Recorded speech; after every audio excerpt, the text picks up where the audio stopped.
certainement, la Confédération fait un effort. Et l'éternel débat qui entoure cette question dans le passé présent. C'est pire, la dernière fois ils m'ont mordu. Je fais gaffe, excusez-moi. Tiens. Vertigo, du lundi au vendredi, de 16h30 à 18h, magazine d'actualité culturelle, avec un grand entretien, mais également du débat en compagnie de chroniqueurs féroces, affûtés et parfois un petit peu seniors. Le 6 novembre, l'Amérique choisit son président. La rédaction de RTS Info vous invite à comprendre et analyser les enjeux de ce scrutin en direct de la ville de Youngstown, dans l'Ohio. 24 heures pour mieux cerner l'Amérique de demain en télé, radio et sur le web. Opération Youngstown sur la première, RTS 1 et rtsinfo.ca. Attention, s'il vous plaît.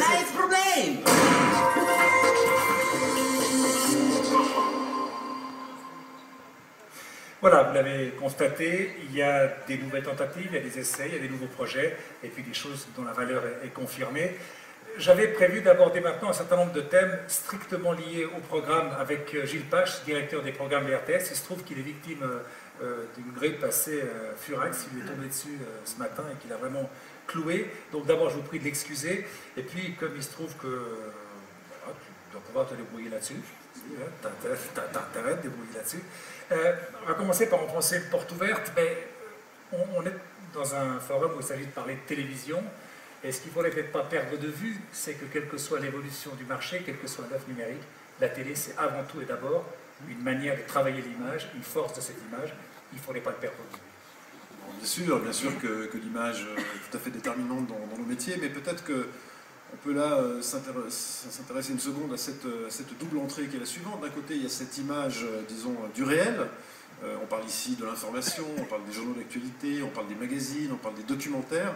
Et cette image du réel, eh bien, nous la poursuivons finalement tous les jours avec différentes productions, différentes émissions qui sont proposées au public. Et puis, il y a cette image imaginaire, cette image de la fiction, qui est très importante aussi parce qu'elle raconte à sa manière aussi cette région. Et cette image de la fiction, eh bien, elle se développe sur nos antennes à travers différentes productions, et notamment une nouvelle stratégie qu'on a lancée il y a maintenant 3-4 ans, qui nous permet d'exposer à des heures de grande écoute des fictions qui sont produites, des séries qui sont produites ici en Suisse romande, avec le tissu de production indépendante romande. Qui dit série dit immanquablement The série, c'est-à-dire l'offre massive et vraiment de qualité remarquable aussi des séries américaines. Oui, la série américaine, c'est évidemment d'abord une grande industrie, hein, c'est une grande industrie, et je trouve qu'elle est un peu trop souvent décriée, la série américaine. En fait, la série américaine, c'est un grand savoir-faire, avec évidemment une échelle de production gigantesque, et du coup, eh bien, des budgets assez bas pour ceux qui les achètent, c'est aussi un élément important de l'équation. Mais la série américaine, c'est un genre qui est apprécié par le public. Ici en Suisse romande, nous arrivons à programmer beaucoup de séries américaines avec un peu d'avance sur nos concurrents français. Nous les proposons également en anglais, et en ce sens, je trouve pour ma part que la série américaine est un genre tout à fait honorable qui représente un complément utile, important à l'offre de programme général que nous avons, et dans laquelle se trouvent évidemment d'autres ingrédients, l'information bien entendu, mais aussi le sport, mais aussi le divertissement, et bref, l'ensemble de ce qui finalement compose la palette d'une chaîne de télévision. Et tu y as fait référence tout à l'heure, mais j'aimerais qu'on revienne là-dessus. Au fond, tu as parlé de ces 200 chaînes, tu as parlé d'un public qui est atomisé, qui vraiment a un choix énorme. Le défi pour nous, c'est de réussir, malgré cette atomisation, à rester le leader.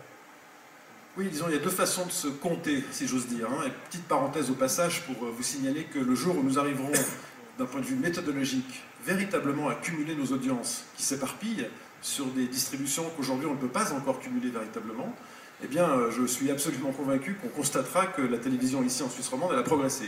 Mais enfin, le fait est qu'aujourd'hui, effectivement, il y a cette atomisation, et donc sur la télévision linéaire, eh bien, la bagarre est très rude. Elle est très rude à cause des effets que je, tout à l'heure, décrivais brièvement. Ce que j'aimerais vous dire ici, c'est que nous sommes bien évidemment attachés aux résultats quantitatifs. Nous nous battons pour avoir de bons résultats, tant que faire se peut, mais on ne le fait pas non plus à n'importe quel prix. Parce que je pense que l'élément de distinction, de différenciation avec le reste des offres de télévision qui nous arrivent de partout est important. Et donc, Oui, disons, la dimension quantitative est importante, mais non pas à n'importe quel prix. Nous essayons de rester au fond ce que nous sommes dans notre positionnement, et c'est la raison pour laquelle d'ailleurs le public reste vraiment très fidèle.